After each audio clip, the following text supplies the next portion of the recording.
really useful feature of the P3 software is the ability to export a mapping mask.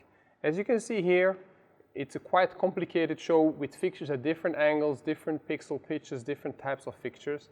I want to give this to a content creation team to create content for this layout. We have a new tool for this, exporting mapping mask. So here under the import-export menu, you will find export mapping mask. And here you can select how to export this design as a mask. So you can either do the entire workspace or only the area where you have video mapped.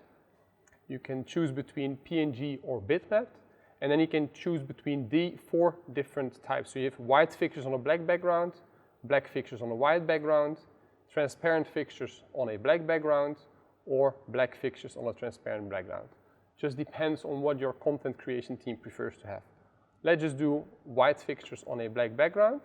I export it to a USB key and I'll call this mapping mask.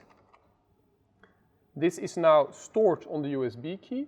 So I'll now go to my laptop, plug in the key in my laptop. And now you can see, now I have this image available. This can now be overlaid in any content creation software to very easily see how content will look on this layout of fixtures.